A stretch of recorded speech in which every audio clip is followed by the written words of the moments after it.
First அநேக கிறிஸ்துவ குடும்பத்துல பிறக்கிறாங்க, ஆனா ஊழியம் செய்யறதில்ல. நீங்க மட்டும் எப்படி ஊழியக்காரா இருக்கீங்க, ஒரு சபையை வச்சிருக்கீங்க, இந்த ஸ்கூல்ல நிறைய சாட்சிகளை நாங்க கேட்கிறோம். அதை பத்தி நீங்க சொல்ல முடியுமா? கண்டிப்பா சொல்றேன். நாங்க ஊழியக்கார குடும்பத்துல பிறந்ததுனால நிறைய ஊழியக்காரர்களை நான் பார்க்கும்படியான சாட்சியம் கிடைச்சிச்சு. அவங்களுடைய ஊழியத்தை பார்க்கும்போது இந்த மாதிரி தான் நாமும் பெரியவங்களாகி ஊழியம் செய்யணும் அப்படின்றத நான் சின்ன வயசுல இருந்தே அது என்னுடைய மனசுல பதிஞ்சிருச்சு. அதுதான் என்னுடைய நாடி நரம்புக்குள்ளெல்லாம் இருந்துச்சு. இந்த மாதிரி ஊழியம் பண்ணணும், கர்த்தருக்கென்று ஏதாவது நம்ம செய்யணும், அதுவும் வேலை செஞ்சு அதுல வர்ற காசை எடுத்து நான் கர்த்தருக்கு ஊழியம் செய்யணும்னு நினைச்சேன். பவுல் எப்படி வேலை செஞ்சு ஊழியம் பண்ணாரோ அதே மாதிரி செய்யணும். என்னுடைய சண்டே ஸ்கூல்ல வந்து எங்களுக்கு கொடுக்கறது என்ன கொடுப்பாங்கன்னா, விக்டர் சாமிதாஸ் அங்கிள் எல்லாரும் எப்படி எங்களை ஊக்குவிப்பாங்கன்னு சொன்னா, நிறைய வசனங்கள் படிக்கும்படியா கொடுப்பாங்க. அப்ப நாங்க பைபிள்ல இருக்கிற அத்தனை வசனங்களுக்கும் மனப்பாடம் பண்ணி போட்டியிலேயே நிற்போம். அதனால சின்ன வயசுலயே எங்க அம்மா என்ன சொல்லுவாங்க, காலையில ராத்திரி ஏஞ்சி நான் பைபிள் படிச்சுக்கிட்டே இருக்கிறேன்னு சொல்லிட்டு, அதுதான் எங்களுடைய உணவாவே இருந்துச்சு அந்த காலத்துல. அந்த மாதிரியே எங்களை இருந்ததுனால ஊழியம்தான் என்னுடைய முதல் படியா நான் வைக்கணும்னு நான் நினைச்சேன். அதனாலதான் ஊழியத்துல நான் பார்த்தேன்.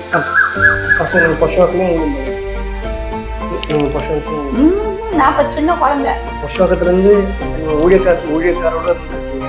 ஆனா நீங்க எப்படி சென்னையில இருந்து இங்க எப்படி? நான் வந்து என்னுடைய கல்யாணம் பண்ணிக்கிறதுக்கு நாங்க வேலை விஷயமா அரக்கோணம் வந்தோம். அரக்கோணம் வந்துட்ட பிறகு எனக்கு அந்த ஊழியத்தினுடைய பாதை எனக்கு தெரிஞ்சிச்சு. இங்கதான் என்னுடைய கரெக்டான ஊழியத்துக்கான இடம்ன்றதை எனக்கு வந்து உணர்த்தப்பட்டேன். சரி, இந்த இடத்துல வந்து நிறைய இடப்பிள்ளைகள் இருக்காங்க, அவங்கக்கிட்ட நம்ம கர்த்தரை பற்றி சொல்லணும். ஏன்னா எனக்கு சண்டே ஸ்கூல் தான் என்னுடைய ஃபஸ்ட்டு மோட்டோவாக வச்சுருந்ததுனால நான் என்ன பண்ணுறேன், ஃப்ரீயாக சண்டே சொல்லி கொடுக்குறேன். அவங்களுக்கு டியூஷன் சொல்லித்தரேன். டியூஷன் சொல்லி கொடுத்து அதுலேருந்து நான் சண்டே ஸ்கூல் கொண்டு வரேன். அதுலேருந்து அந்த லேடிஸ் எல்லாரையும் சேர்த்து இது பெண்கள் கூட்டம் நடத்துகிறேன், லேடிஸ் மீட்டிங் நடத்துகிறேன். அந்த லேடிஸை வச்சு நாங்கள் ஹாஸ்பிட்டல் விசிட்டிங் போகிறோம். அதுக்கப்புறம் கிராம ஊழியம் எனக்கு தெரிஞ்சு நான் அந்த காலத்தில் அரக்கோணத்தை சுற்றி உள்ள எல்லா கிராமத்தையும் நான் மீட் பண்ணியிருக்கேன். எல்லா கிராமத்துக்குள்ளேயும் என் காலத்தில் போய் அவங்களுக்கு கர்த்தரை பற்றி சொல்றது, அவங்களுக்கு நாங்கள் துணிமணி கொடுக்கறது, அவங்களோட சேர்ந்து நான் வாழுவேன். அந்த இடத்துல அவங்க அந்த என்ன வீடுன்னா எனக்கு தெரியாது, அந்த வீட்டுக்குள்ளேயே நான் போய் உட்காந்து அவங்களோட நான் இணைஞ்சி தான் இந்த ஊழியத்தை நான் செஞ்சேனே தவிர்த்து நான் தனிப்பட்ட இதெல்லாம் செய்யலை. எல்லாமே அந்த லேடிஸோட சேர்ந்து நாங்கள் எல்லா வேலையுமே செஞ்சோம். அது மாதிரி தான் இந்த ஊழியத்தை கர்த்தர் எங்களுக்கு விருத்தி பண்ணி கொடுத்தார், வர்த்திக்க பண்ணார். சண்டே ஸ்கூல் நீங்க நடத்துற அந்த ஊழியத்துல இருக்கிற சுவாரஸ்யமான அனுபவங்களை பற்றி சொல்றீங்களா? கண்டிப்பா சொல்றேன். அந்த ஃப்ரீ டியூஷனு சண்டே ஸ்கூல் வந்து எனக்கு வந்து என் பிள்ளைகளை முதல்ல எனக்கு கர்த்தர் திருப்பி கொடுத்தார். என் பிள்ளைகளுடைய ஆத்மாவை காப்பாத்தினார்.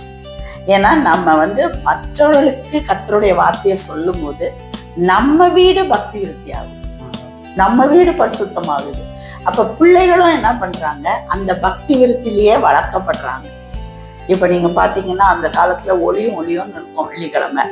அந்த வெள்ளிக்கிழமை ஒளியிடத்துலாம் எங்க வீட்டுல என்ன நடத்தும், நாங்க சண்டே ஸ்கூல் நடத்துவோம், ஃப்ரைடே கிளாஸ் நடத்துவோம். அப்ப அந்த படிச்ச அத்தனை பிள்ளைகளுக்கும் ஒளியும்னா என்னன்னே தெரியாது. அதே மாதிரி ஒவ்வொரு காரியத்திலையும் பாத்தீங்கன்னா என் பிள்ளைகளை, எனக்கு 2 பிள்ளைகளை கற்றுக் கொடுத்துருக்கிறார், ஒரு பொண்ணு ஒரு பையன். அவங்க 2 பேருக்கும் நான் சொல்லி கொடுத்த மாதிரியே எனக்கு தெரியும். நான் என் வாழ்க்கையில ஒரு டீச்சரா, ஒரு கரஸ்பாண்டண்டா, ஒரு ஸ்கூலுக்கு ஓனரா இந்த நாளில இருக்கிறேன்னா அப்ப நான் ஒரு டீச்சரா தான் இருந்தேன். ஆனா என் பிள்ளைங்க கையை பிடிச்சி எழுதுனதில்லை நான். ஆனா கர்த்தர் அந்த பிள்ளைகளுடைய வாழ்க்கையில நான் எவ்வளவுக்கு எவ்வளவு நான் மற்றவர்களுடைய வாழ்க்கையை நான் பார்த்தேனோ, நம்மளுடைய பிள்ளைகளுடைய வாழ்க்கையும் கர்த்தர் உயர்த்தி கொடுத்தார். அந்த காரியத்தை நம்ம எல்லாருமே செய்யணும். நற்கிரியைகளை செய்ய செய்ய செய்ய நம்ம வீடு வந்து விருத்தி ஆகிறத நம்ம பார்க்கிறோம். அதே மாதிரி நிறைய பிள்ளைங்க சண்டே ஸ்கூல்ல அந்த ஃப்ரைடே கிளாஸுக்காகவே ஃப்ரீ டியூஷன்ல வந்து சேருவாங்க. அதே மாதிரி இப்போ ரீசெண்டா ஒரு புள்ள வந்து எனக்கு கடையில பார்த்துட்டு சொல்றா, சூசைட் பண்ண போயிட்டாளாம். 2 குழந்தை வச்சிருக்கா. சூசைட் பண்ண பிரியதர்ஷினின்னு பேரு அரக்கோணத்துல. சூசைட் பண்ண போனப்ப நான் போய் சண்டே ஸ்கூல்ல நான் சொன்னது அன்னைக்கு போய் நின்று அவ எதிர்த்து சொல்லியிருக்கேன், நீ இது மாதிரி செய்யலாமா? உடனே அவ அந்த சுருக்கு எடுத்துட்டு கீழே இறங்கிட்டான். இறங்கிட்டு என்னை வந்து எல்லாரும் ஆன்டின்னு தான் கூப்பிடுவாங்க. ஏன்னா எனக்கு உறவு முறையோட எல்லாரோடையும் பழகணும்னு எனக்கு ஆசை. உறவு இல்லாம நாங்க பழக மாட்டோம். ஏன்னா எங்க பாஸ்டர்ஸ் கிட்ட நாங்க பார்த்தது தம்பி, இப்ப ஜீவாந்த அங்குன்னு பாத்தீங்கன்னா அண்ணன், எங்க மாமாவை பாத்தீங்கன்னா அண்ணன், அப்படித்தான் எல்லாரும் கூப்பிடுவாங்க. கிளாடிஸ்வராஜ் இப்ப காலம் மாதிரி அப்ப கிடையாது. எல்லாம் அண்ணன் தம்பி உறவுல தான் எல்லாருமே பழகுவாங்க. அதனால என்னை வந்து ஆன்டின்னு தான் நான் கூப்பிட சொன்னேன் என்னுடைய சின்ன வயசுலயே. நான் அதை பத்தி நான் கவலைப்படலை, ஏன்னா உறவு. அப்ப அவ வந்து கடையில பார்த்து அழுவுறா, கட்டி பிடிச்சிட்டு. என்னன்னு நேரம் நான் செத்து போயிருந்தேன்னா 2 பிள்ளைங்க அவளுக்கு. ஆனா என்னைக்கோ நடந்த ஒரு சண்டே ஸ்கூல். இப்ப அவளுக்கு வயசு என்ன இருக்கும், ஒரு 35 வயசு இருக்கும். இன்னைக்கு அவ முன்னால கத்தர் நம்மளை கொண்டு போய் நிற்கிறார். அல்ல, கத்தர் பெரியவரா சண்டே ஸ்கூல் எடுக்கிற எல்லா காரியத்திலுமே கத்தருடைய இடைப்பாடு என்னோட இருக்கிறது நான் உணர்றேன். கத்தருடைய நாமத்துக்கு ஸ்தோத்திரம்.